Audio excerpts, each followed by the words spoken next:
दिलाते हैं कि माता पिता तो आपको प्रत्येक जूनी में प्राप्त हो जाएंगे। पशु बनोगे वहाँ माता पिता, पक्षी बनोगे वहाँ माता पिता, लेकिन सतगुरु सेवा और बंदगी ये फेर मिलन की ना। पुण्यात्माओं, मनुष्य शरीर के अंदर ही ये वस्तु उपलब्ध हो सकती है। मनुष्य शरीर के अंदर ही परमात्मा प्राप्ति हो सकती है और मनुष्य शरीर प्राप्त प्राणी को ही सत्संग उपलब्ध हो सकता है। पुण्यात्माओं, सत्संग मिलना बहुत कठिन है। सत्संग उसे कहते हैं जिसमें सच्चा ज्ञान हो। बाकी सत्संग नहीं है। जिनके ज्ञान ऐसे बच्चों जैसे हैं तो क्या वो संत सत्संग करते हैं? जो अभी तक परमात्मा को निराकार बताया करते थे, क्या वो सत्संग करते हैं? वो झूठ बोला करते थे। अभी तक जो ब्रह्मा विष्णु महेश के माता पिता कहते थे इनके कोई माता पिता नहीं है, इनकी जन्म मृत्यु नहीं होती, तो क्या वो सत्संग किया करते? जो संत ये बताते हैं सतलोक में प्रकाश ही प्रकाश है, भगवान है ही नहीं, आत्मा उसमें जाकर के ऐसे लीन हो जाती है जैसे बूंद समुद्र में, तो क्या वो सत्संग किया करते? वो हमारा जीवन नष्ट करते थे और अपना भी जीवन बर्बाद किया करते थे, तो वो सत्संग नहीं थे। और बोले श्रद्धालु उनके द्वारा दिए गए वचनों को सत्संग जानकर निश्चिंत हुए बैठे थे। अब सत्संग आपको अब प्राप्त हुआ है या उन महापुरुषों ने सत्संग किया था जिनको परमात्मा मिले थे? परमात्मा की प्राप्ति के उपरांत जिन्होंने जो वचन बोले वो सत्संग था। उनमें कौन कौन से महापुरुष थे जिनको परमेश्वर प्राप्ति हुई? जो दास के नॉलेज में है उनमें से चंद महापुरुषों के नाम इस प्रकार हैं। आदरणीय धर्मदास साहिब जी, आदरणीय मुल्कदास साहिब जी, आदरणीय नानक साहिब जी, आदरणीय दादू साहिब जी, आदरणीय गरीबदास साहिब जी, गांव छुडानी, जिला झज्जर, हरियाणा वाले, आदरणीय गीसादास साहिब जी, गांव खेखड़ा, जिला मेरठ, उत्तर प्रदेश वाले। इन महापुरुषों ने जो परमात्मा प्राप्ति के बाद जो वचन बोले वो सत्संग था, और इनके अतिरिक्त जो वचन इन महापुरुषों की वाणी से मेल नहीं खाते वो सत्संग नहीं है। अब इन महापुरुषों ने क्या बताया है? अनंत कोट ब्रह्मांड का एक रति नहीं भारे, सतगुरु पुरुष कबीर हैं ये कुल के सिरजनहारे। ना सतगुरु जननी जने उनके माने बापे, पिंड ब्रह्मंड से रहित हैं नावा तीनों तापे। परमात्मा स्वयं भी आकर के क्या बताते हैं कि चारों युग में संत पुकारे, कूक कहा हम हेल रे, हीरे माणिक मोती बरसे ये जग चुगता डेल रे। पुण्यात्माओं, परमात्मा के गुणों में, परमात्मा की लीला में जो सदग्रंथों में वर्णित है, स्पष्ट किया हुआ है कि वो परमात्मा ऊपर सतलोक में रहता, सचखंड में। संत भाषा में उसको सचखंड कहते हैं और वेद भाषा में उसको रतधाम बोलते हैं। रतधाम मीन सतधाम, सतलोक कहो, सतधाम कहो। संत भाषा में परमात्मा की उपाधि सतपुरुष, अकाल मूर्त, शब्द स्वरूपी राम, आदि से कहा जाता है। वेदों और गीता में उसको परम अक्षर ब्रह्म कहा है, सच्चिदानंद घन ब्रह्म कहा है, दिव्य परम पुरुष कहा है। वो परमात्मा हम सब के पिता है। हम अपनी गलती से काल के जाल में फंस गए हैं। वो दयालु हमारे लिए फिर भी भटक रहे।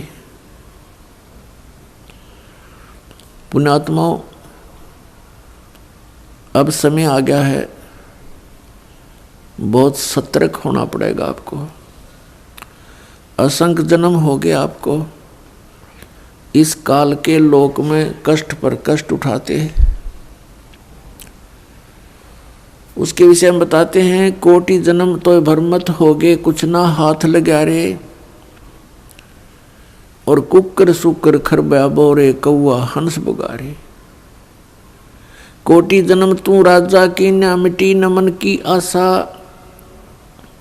भिक्षुक ओ के दर दर घूम लिया, ये मिला न निर्गुण रासा। इंद्र कुबेर ईश की पदवी, ब्रह्मा वर्ण धर्मराया।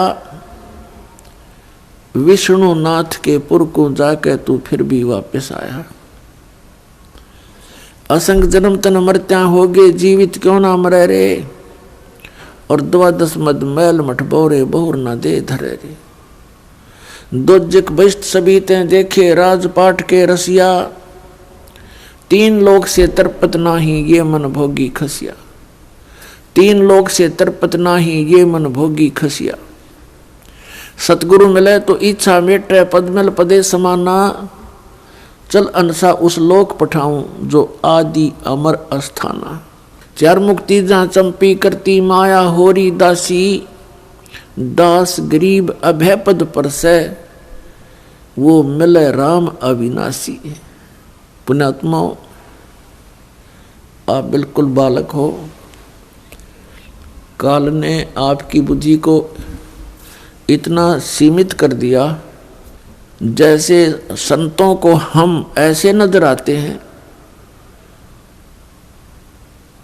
जैसे एक भैंस का बच्चा मर जाता है तो व्यापारी लोग क्या करते हैं, उसके खाल उतरवा लेते हैं बालों समेत, और उसको साफ करके उसके अंदर भूस भर देते हैं, भूस, और ऊपर से चमार से उसको सिलवा लेते हैं। एक पूंछड़ सी लटकती रहती है, और उस भैंस के सामने उस बुत को, उस कार्टून को रख देते हैं, और उसको चाटती है, उसको प्यार करती है, उसको अपना बच्चा मान लेती है। और जब व्यापारी उसको लेकर उस कार्टून को चल पड़ता है, पीछे पीछे भैंस भी या करती फिरती है। अब उसकी बुद्धि इतनी काम नहीं कर रही कि इसमें भूस भर रखा, चाम लपेट रखा, ये तेरा बच्चा नहीं है। तो उन महापुरुषों ने जिनको परमात्मा मिले और सचखंड के दर्शन हुए, उन्होंने हम ऐसे नजर आते हैं कि इस हार्ड मांस इसके अंदर भर के ऊपर चाम लपेट दिया और ये बता दिया ये तेरा बेटा या तेरी बेटी, इस तरह तुम्हारा परिवार बना दिया। पुण्यात्माओं, आप जी ने थोड़ा विवेक करना पड़ेगा। कितनी बार संतों ने हमें कोशिश की है समझाने की, लेकिन हम इन काल के दूतों से प्रेरित होकर के भगवान के मार्ग को त्याग कर कुमार्ग स्वीकार कर लेते रहे, जिस कारण से हमारी बुद्धि विकसित नहीं हो पाई। वो परमात्मा हमारे लिए कितना कष्ट उठा रहे हैं। वो हमें बताने की चेष्टा कर रहे हैं कि सतलोक में चलो, वहां तुम्हें सुंदर शरीर मिलेगा, उसके अंदर ये नाड़ी तंत्र नहीं होगा, 5 तत्व से बना हुआ नहीं होगा, उसमें ना कोई रोग कोड होगा, उसमें बीपी हाई लो नहीं होगा, उसमें कभी वृद्धावस्था प्राप्त नहीं होगी। वहाँ सचखंड के अंदर आप की ऐसी सृष्टि होगी, ऐसा ही परिवार होगा जैसा यहाँ पर है, और वहाँ कोई काम नहीं। अपने आत्माओं, आपकी संतान हुई, आपने मकान बनाए, उन बच्चों के लिए सारी सुविधाएं की और करते ही रहते हो। अब ये नहीं पता पिता की मृत्यु हो जाए, पता नहीं माँ की मृत्यु हो जाती है, और पता नहीं बेटा मर जा बेटी मर जा। तो हम जिस व्यवस्था में सारा जीवन बर्बाद कर चुके, उसका हमें क्या लाभ हुआ? लेकिन हम सोचें क्या इसका विकल्प नहीं? हम देखते उसके साथ भी ऐसी घटना होगी, उसके साथ भी होगी, कोई बात नहीं है, तो होती रहती है। अब परमात्मा ने इसका विकल्प बता दिया, इसका अल्टरनेट बता दिया कि जब तक तुम्हारे संस्कार हैं, परिवार में आप रहो, और वो भी भगवान की आत्मा है, आपके बेटा बेटी रूप में रोल करने आए हैं, माता पिता रोल के रूप में आए हैं, तो उनको एक विशेष प्यार देना, आपस में खींचातानी नहीं बढ़ावे। इस दृष्टिकोण से कि हम उस पिता के बच्चे हैं, अगर हम इनको किसी को एक दूसरे को दुखी करेंगे तो परमात्मा नाराज हो जाएगा, क्योंकि हम पहले गणे दुखी यहाँ पर। फिर हम एक दूसरे को सतावें, कोई वचन से जख्म करें, किसी को और कोई हानि पहुंचावें, तो हम तो कौवे हो गए, कौवे, मनुष्य नहीं रहे। जैसे कौवा जख्म के ऊपर चोंच मार के खून निकाल लेता है, हमने हंस बनना है, तो हम सतलोक चलेंगे। वो परमात्मा हमारे पीछे फिर रहा है। जो जन मेरी शरण है, ताका हूं मैं दासे, गेल गेल लाग्या फिरूं जब तक धरनी आकाश। परमात्मा कहते हैं कि जो मेरी शरण में एक बार किसी भी युग में आ गया, तो मैं उसके पीछे पीछे फिरता रहता हूं और उसको पार करने की चेष्टा करता हूं। क्या बताते हैं? अनंत कोट बाजी जहां हम रचे सकल ब्रह्मंडे, कह कबीर मैं के करूं यू काल करे जीव खंड। कबीर साहब बताते हैं कि मैं इतना समर्थ हूं, ये सभी ब्रह्मांड मैंने रचे, अनंत कोट बाजी जहां रचे सकल ब्रह्मांड, और कहे कबीर मैं क्या करूं ये काल करे जीव खंड। पुणात्माओं, आपने ये अमर कथा कभी सुनी नहीं थी। आप जी ने अपने ही धर्म मजहब के अंदर चल रही कथाओं को सुना, उन्हीं के आधार से आपका माइंड सेट हो गया। अब इस अमर कथा को सुनकर बहुत दिनों में जाकर आपका विश्वास होगा, और जब आपको ये कथा समझ में आ जाएगी, उस समय देखना आपके मन की स्थिति क्या होगी। आप ऐसी स्थिति में हो जाओगे जैसे परगर पावना रह उठाए चित, जैसे दूसरे के घर में, दूसरे गांव में, रिश्तेदारी में कोई परौना चला जाता है, मेहमान रूप में जाता है, वो वहाँ रहता अवश्य है, लेकिन उसको पता है कि मैंने वापस जाना है, और उसको अपने घर की रह रहकर याद भी सताती रहती है। कहते हैं जैसे पर घर पावना रह उठाए चित, तो यहाँ से आपका ऐसे मन हट जाएगा एक दिन, और फिर सतलोक में आपका अगला कदम सतलोक में होगा। अब परमात्मा ने हमें आकर बताया कि जब सबसे पहले मैं यहाँ आपके दुखों को देखकर इसमें प्रवेश किया काल के लोक में, तो इस काल ने मेरा रास्ता रोकने की चेष्टा की, क्योंकि परमात्मा बताते मैं जोगजीत के रूप में था। जोगजीत वहाँ एक पुत्र है परमात्मा का, जो सर्वप्रथम 16 उत्पन्न किए थे उनमें से एक है। जोगजीत जानकर मेरे साथ इसने बहुत अड़ंगा अड़ाने की चेष्टा की, लेकिन मेरी शक्ति के सामने ये हताश हो गया। फिर चरण पकड़ लिए, रोने लगा, हाहाकार मचा दी। जब मैंने इसको कारण बताया कि मैं किस उद्देश्य से आया हूँ। धर्मदास साहिब जी को परमात्मा बता रहे हैं कि धर्मदास, प्रथम सतयुग के अंदर जब मैं यहाँ आया तो इसने मेरे साथ बहुत कलह मचाई। जब मैंने अपनी शक्ति का प्रयोग किया तो इसकी नहीं पार बसाई। चरण पकड़ लिए, पैर पकड़ के कहता, जोगजीत आप किस लिए आए हो।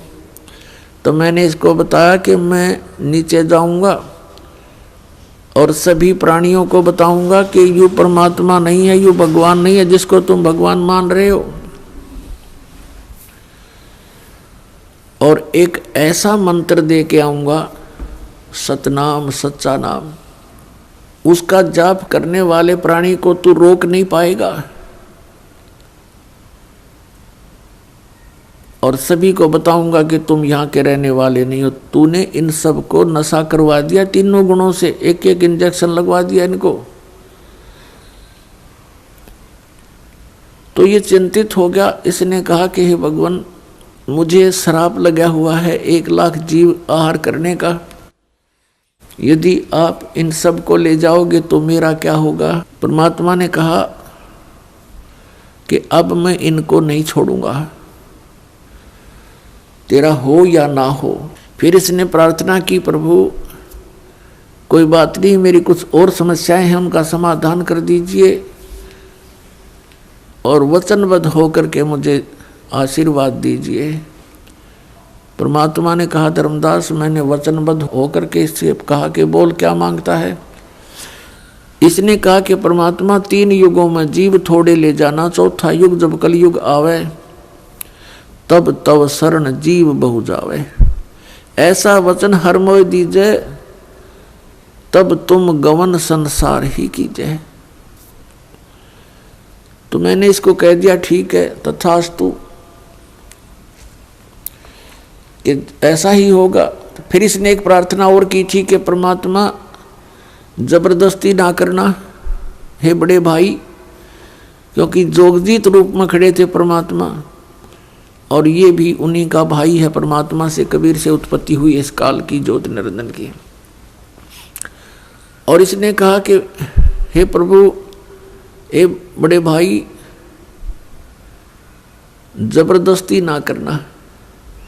जो आपके ज्ञान को स्वीकार करे वो आपका, और हमारे ज्ञान को स्वीकार करे वो हमारा। आप ज्ञान दे करके अपना बनाना, बाई फोर्स ना करना।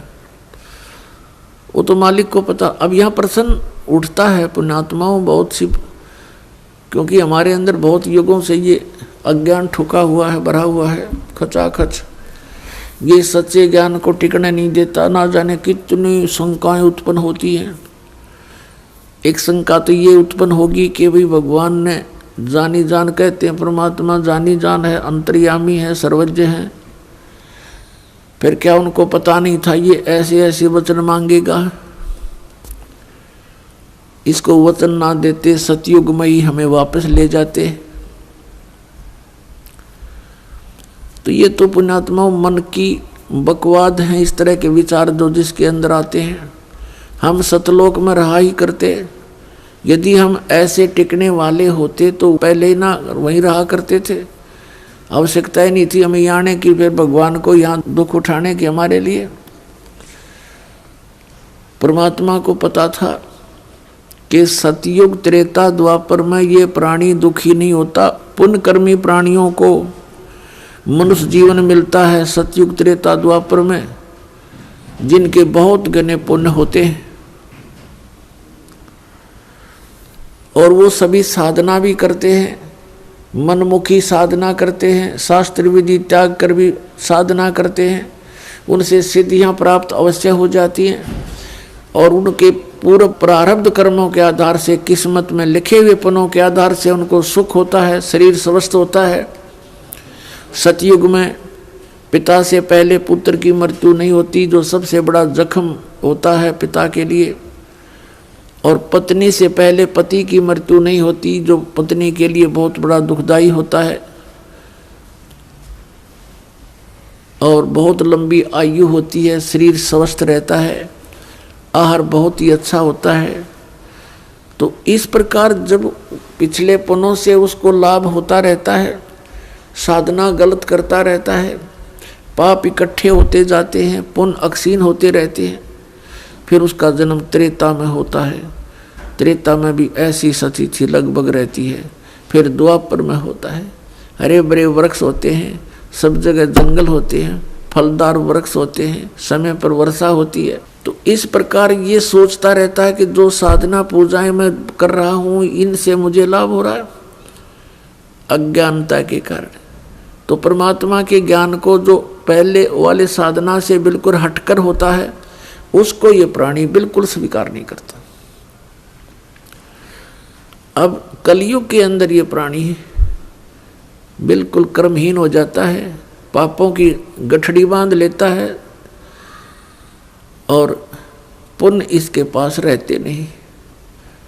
ये साधनाएं भी करता है और लाभ कति होता नहीं, या तो नास्तिक हो जाता है या फिर दुख को भोग कर ही अपना जीवन पूरा करता है। और उन अज्ञानी संतों ऋषियों ने, उन्होंने सतयुग के अंदर जो साधनाएं की, अब उनको वो मार्ग मिला नहीं, यह सतनाम उनको प्राप्त हुआ नहीं जो पाप नाश करता है। और जिस कारण से उन्होंने अज्ञान सिद्धांत बनाकर समाज में प्रवेश कर दिया कि कर्म तो भोगना ही पड़ता है, प्रारब्ध में लिखा हुआ तो भोगना ही पड़ता है, इसको कोई चेंज नहीं कर सकता, इसमें कोई परिवर्तन नहीं हो सकता।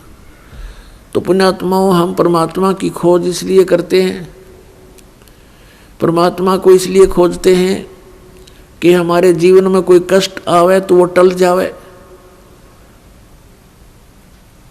और हमारा कल्याण। कल्याण की तो बहुत बाद में समझ में आती है, पहले तो यही रहता है कि मेरे बच्चे सुखी रहें, मैं स्वस्थ रहूं, कोई ऐसी दुर्घटना मेरे जीवन में ना घटे जो मुझे पीड़ादायक हो।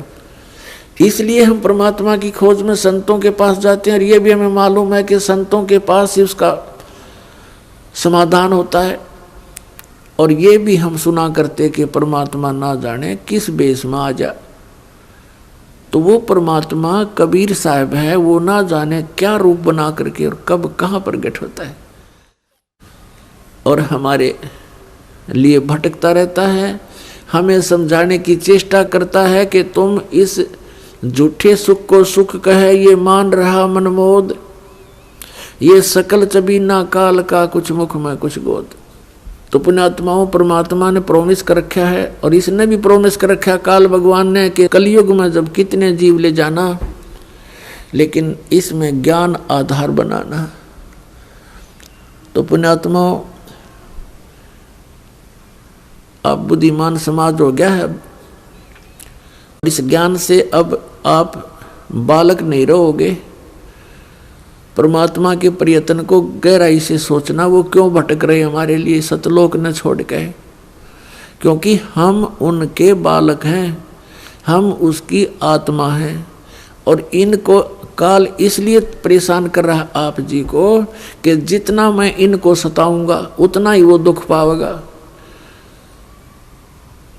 अपने आत्माओं, आप बालक हो, ये हमारे साथ क्यों प्रतिशोध ले रहा कि इसने वहां पहले तो तप करा, फिर तप करा, फिर तप करा, 3 बार, उससे इसने 21 ब्रह्मांड प्राप्त किए, फिर 5 तत्व 3 गुण परमात्मा ने इसको दे दिए कि ले जाओ खेल खिलौनों से। फिर हम इस पर आसक्त हो गए, हम परमात्मा को भूल गए, अपने भगवान से मन हटा लिया, जो हमें सब सुविधा सब सुख देवा था उससे मन हटा करके एक हीरो की तरह हम इसको चाहने लग गए, जिस कारण से हम भगवान के दिल से उतर गए। और देखो सेब कितना अच्छा फल होता है, यदि वो सेब खराब हो जाता है तो वो दुकानदार उसको रखता नहीं, उसकी आत्मा बहुत दुख पावे। एक सेब खराब हो गया, बार फेंकना पड़ा कूड़े में, तो हम वहाँ खराब हो गए थे भाई बच्चों। तो परमात्मा का आत्मा बड़ी दुख पाई कि ये औरों ने भी खराब करेंगे यहाँ पर, इसलिए हमें हमारी ही इच्छा से इनके साथ भेज दिया कि तुम जाओ फिर यहाँ से डेलो टिंडेस के साथ जाके। अब इसने फिर अलग ब्रह्मांड के अंदर परमात्मा ने व्यवस्था की, एक जिस आत्मा ने सबसे पहले स्वीकृति दी थी इस काल के साथ आने की, उसको एक लड़की रूप बनाया जिसको अब दुर्गा कहते हैं। उसके अंदर हम सभी को बीज रूप में भर दिया और उसको शब्द शक्ति दे दी कि बेटी तू जितने जीव कहे यू काल उत्पन्न कर देना, वचन से बोल देना, उतने प्रकट हो जाएंगे।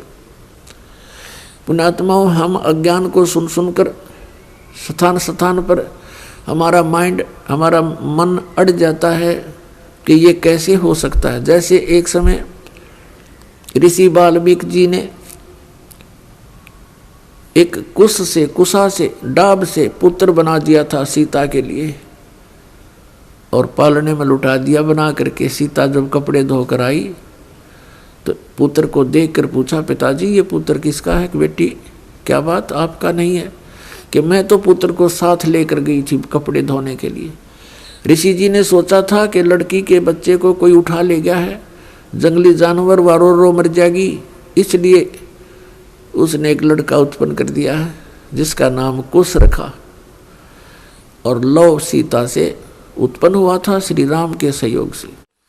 तो कहने का भाव ये है कि उस ईश्वरीय शक्ति को थोड़ी बहुत संग्रह करके ये ऋषि लोग भी चमत्कार दिखा देते हैं, और वो तो परमात्मा के पास तो ये चमत्कार थोक के भाव के हैं। तो ये अलग ब्रह्मांड में जब रखा तो दुर्गा के साथ इसने दुर्व्यवहार करना चाहा। दुर्गा ने इसे बहुत प्रार्थना की कि मेरे से ये जुल्म ना कर, तू मेरे पास वचन शक्ति है, मैं जितने जीव तू कहेगा मैं उत्पन्न कर दूंगी। पिता ने वचन दे रखा, इसने नहीं माना, बकवाद करी, उसके साथ जोर जबरदस्ती करनी चाहिए तो लड़की ने उसके पेट में शरण ले ली सूक्ष्म रूप बना के। तब परमात्मा ने जोग जीत रूप में आके उस ब्रह्मांड में इसको कहा था कि आज से तुझे एक श्राप लग गया, 1 लाख मानव शरीरधारी प्राणी जीव खावेगा, 1.25 लाख उत्पन्न करेगा। और लड़की को उसके पेट से निकाल दिया, पेट चीर के हाथ से वचन से ऐसे नाखून मार दिया पेट पर और वचन से वो बाहर आ गई। फिर एज इट इज वचन से अपने आप जख्म भर गया। तो परमात्मा की शक्ति पुण्यात्माओं पर बल है।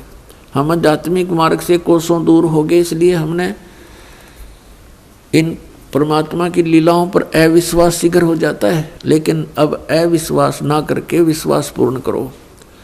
तो वहाँ क्या कहा, तब इसको आदेश सुना दिया कि तू निकल जा अपने 21 ब्रह्मांड लेकर यहाँ से। आदेश सुन ले पिताजी का और निकल जा यहाँ से 21 ब्रह्मांड समेत। इसने फिर बहुत हाथ जोड़े, पैर पकड़े, मेरे से गलती होगी, मुझे रख लो यहीं पर, मुझे दूर ना भेजो। लेकिन परमात्मा ने इसकी एक नहीं सुनी और इसको वहाँ से यहाँ फेंक दिया 16 शंख कोश की दूरी पर। नील पद्म शंख 16 शंख कोश, 1 कोश लगभग 3 किलोमीटर के आसपास होता है। इतनी दूरी पर आ गया ये सतलोक से इसका पूरा विमान 21 ब्रह्मांड का। तो इसने उसके बाद से परमात्मा से प्रतिशोध लेने के उद्देश्य से हमें या इतने दुख देता है कि एक पल भी चैन से ना टिक सके, सांस ना ले सके। अब देखते हो पुण्यात्माओं, पशु पक्षी ये कितने कष्ट उठाते हैं। आप देखते हो मनुष्य जीवन में कोई सुखी है? इस झूठे सुख को सुख मान बैठे हैं हम। और परमात्मा हमें याद दिलाते हैं आकर के कि तुम काल के जाल में हो।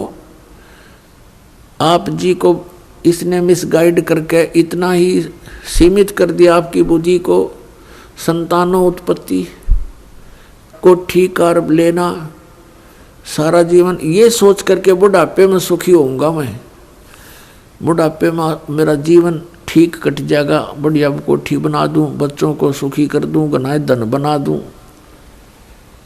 अपने आत्मा बुढ़ापे तक, पहली तो ये बात है कि बुढ़ापे तक आप रहोगे कि ना रहोगे, वृद्धावस्था तक। और वृद्ध अवस्था होने के बाद फिर सुख कहाँ से? वृद्ध अवस्था में सपने में भी सुख नहीं है। तो हमारी सारी ही सोच इस टाइप की थी जो हमें केवल दुख दे सकती है, सुख नहीं। बुढ़ापे में कभी तो जाड़ पड़वानी, कभी आंख बनवानी, और कभी कोई बच्चा कुछ बोल रहा है, कोई पुत्र वधू कुछ कह रही है, कहीं पौत्र को कोई गड़बड़ होगी, कहीं पौत्री का गड़बड़ होगी, कोई देवता मर गया, कोई देवती मर गई। तो ये सब कष्ट उस व्यक्ति को होते हैं जो वृद्ध अवस्था प्राप्त कर चुका है। और सोचा नहीं होता बुढ़ापे में सुखी हो जाऊंगा, इब तो धंधा करके बच्चा ने पाल पोष दूं। तो पुण्यात्मा बुढ़ापे में तो जिए जानेगा जिसा सुख होगा तुम्हें। तो इसलिए परमात्मा हमें याद दिलाते हैं कि जिस प्रोसेस में आप अपना सारा जीवन न्यौछावर किए बैठे हो, ये आपकी महाभूल है। इसके साथ साथ और भी कार्य आपका एक अनिवार्य है, वेरी इंपॉर्टेंट है। उसको तो आपने शुरू ही नहीं किया। अब जैसे हम देखा करते थे, बुजुर्ग आपस में बैठ कर बतलाया करते थे, क्या कहते थे, और भाई कुशल हो? तो वो कहता था मौज हो रही है, कत्ती ठाठ हो गए, 2 बेटे थे 2 बेटी, सबका विवाह कर दिया, पुत्र पर भी पुत्र हो गया, पुत्रियों पर भी पुत्र हो गए, और बस मेरा तो जीवन सफल हो गया। अब बेशक उठा ले भगवान मने, मुझे बेशक उठा ले परमात्मा, मेरा काम पूरा हो गया। अब इस तत्व ज्ञान की रोशनी में पता चला कि खाक पूरा हो गया तेरा समय, जीवन कहाँ से सफल हुआ? जीवन तो बर्बाद हो गया आपका। और जो कुछ भी आपको प्राप्त हुआ ये तो पूर्व प्रारब्ध में आपका लिखा हुआ था, आपका किया हुआ नहीं, आपका चाहा हुआ नहीं। जैसे संतान होते ही एक ऐसी हमारी मन में काल ने ऐसी प्रेरणा कर रखी है कि हे भगवान बच्चा हो और पुत्र हो, पहला पुत्र हो फिर पुत्री बेशक हो जा। ऐसी टेंडेंसी श्लोक वेद से हमारी बनी हुई है जो बिल्कुल व्यर्थ है। अब विवाह हुआ, प्रथम लड़की होगी, फिर सोचा ये भगवान दूसरा तो पुत्र होना चाहिए, दूसरी भी कन्या होगी, फिर कहा हे भगवान तीसरा तो पुत्र हो, तीसरी भी कन्या होगी, चौथी आशा पुत्र की थी, चौथी भी कन्या, पांचवी भी कन्या होगी। तो क्या आपका किया हुआ या आपका चाहा हुआ? नहीं, जो आपकी किस्मत में था वही आपको मिला। तो आप कहते हो कि मेरा जीवन सफल हो गया, ये तो आपका होना ही था। आपने जो इस जीवन में एक इम्पोर्टेंट कार्य और करना था, अनिवार्य कार्य करना था, वो तो तुमने स्टार्ट भी ना किया। इसकी याद दिलाने के लिए परमात्मा सतलोक से आते हैं। यहाँ के भगवान और यहाँ के ये संत हमें केवल इस माया में ही डबोते हैं, इसी में डालते हैं, हमारे को बाहर निकाल नहीं सकते क्योंकि इनकी पावर नहीं। वो तो स्वयं आते हैं या अपने ही संत बना करके यहाँ भेजते हैं, अपनी भक्ति शक्ति से चार्ज करके भेज देते हैं, और फिर वो संत ये काम किया करते हैं। नहीं, आम संत की कोई औकात नहीं जो काल के सामने इस प्रकार का कोई कदम उठा ले। अब क्या बताते हैं परमात्मा, हम सुल्तानी नानक तारे दादू को उपदेश दिया, जात जुलाहा भेद न पाया वो काशी माहे कबीर हुआ। गोता मारू स्वर्ग में जा बैठूं पाताले, गरीबदास ढूंढता फिरूं अपने हीरे मोती लाले। परमात्मा कबीर साहब कहते हैं कि गोता मारूं स्वर्ग में और जा बैठूं पाताल, कह कबीर ढूंढता फिरूं अपने हीरे मोती लाल। अब जैसे आपको कल सत्संग के अंदर दिखाया था, रूबरू कराया था उन पवित्र सदग्रंथ वेदों से। उसमें क्या लिखा कि परमात्मा ऊपर ध्युलोक यानी तेजो में शरीर में और तेजो में लोक में राजा के समान विराजमान है, और वहां से गति करके नीचे आता है और बहुत अत्यंत गतिशील पदार्थ के समान, जैसे आकाशीय बिजली गिरती है नीचे बहुत स्पीड से, ऐसे परमात्मा सतलोक से गमन करके चल के यहाँ आते। तो वो परमात्मा अच्छी आत्माओं को मिलते हैं, उनको उपदेश करते हैं, तत्व ज्ञान से परिचित कराते हैं, अपने से परिचित कराते हैं। तो उन महापुरुषों ने जो ज्ञान दिया वो परमात्मा से प्राप्त ज्ञान दिया।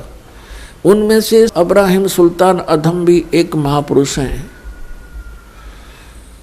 अब्राहिम सुल्तान अधम ये कौन थे? एक बल्ख नाम का शहर है, बल्ख बुखारा, इराक के अंदर, और वहाँ का एक अब्राहिम सुल्तान अदम नाम का एक मुसलमान बादशाह था। पूर्व जन्म के संस्कार से उसके इतने ठाठ कर रखे थे, भगवान ने 18 करोड़ घोड़े खरीद रखे थे। पुण्यात्माओं, जब तक इस प्राणी को तत्व ज्ञान नहीं होता, यहाँ के ये कंकर पत्थर जोड़ने में ही लगा रहता है।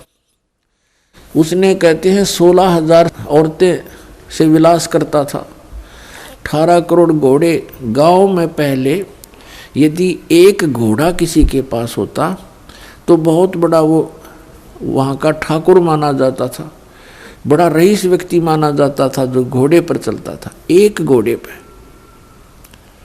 जैसे आजकल तो जिसके पास कार है उसको बहुत अच्छा धनी मानते हैं, तो उस समय घोड़े से ही उसके धन को क्या करते थे, काउंटिंग करते थे। तो इस प्रकार 18 करोड़ घोड़े उसके पास, और ऊंट 8 तक गिनती नहीं, बहुत गिने थे। कहने का भाव यह है कि सर्वसंपन्न राजा था, लेकिन पिछले संस्कार भी साथ होते हैं। अब वो चाहे कितने ही सुख को प्राप्त है, लेकिन परमात्मा की चाह आत्मा को फिर भी बनी होती है। एक दिन वो सो रहा था ऊपर अपने महल की छत पर, गर्मियों के दिन। परमात्मा कहते हैं सोचल सीधर मैं करूं अपने जन के काज। तो वहां कहीं पड़ोस में थोड़ी सी दूरी पर एक सत्संग हो रहा था।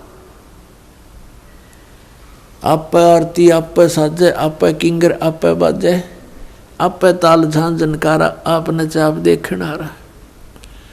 आप साधु संत बनकर उस राजा के महल से थोड़ी सी दूरी पर किसी गरीब के घर पर सत्संग कर रहे थे, ऊंची ऊंची आवाज में सुना सुना कर। और बात तेरे काम न आवे, संतों शरण लाग रे, के सोवे गफलत में बंदे, जाग जाग नर जाग रे, जाग जाग नर जाग रे। और बात तेरे काम न आवे, संतों शरण लाग रे, के सोवे गफलत में बंदे, जाग जाग नर जाग रे, जाग जाग नर जाग रे। तन सरायम जीव मुसाफिर, करता रहे दिमाग रे। तन सरायम जीव मुसाफिर, करता रहे दिमाग रे। रात बसेरा कर ले डेरा, चले सवेरा त्याग रे, चले सवेरा त्याग रे। और बात तेरे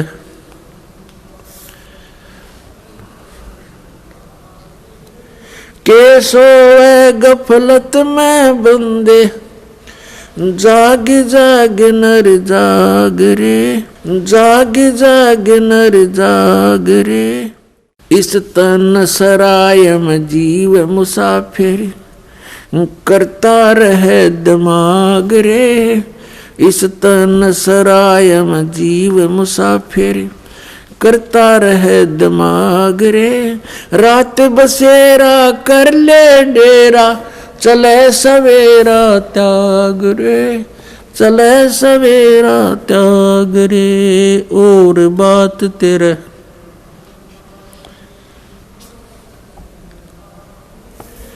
के सोए गफलत में बंदे जाग जाग नर जाग रे। उमदा चोला बण्या अमोला लगे दाग पे दाग रे। उमदा चोला बण्या अमोला लगे दाग पे दाग रे।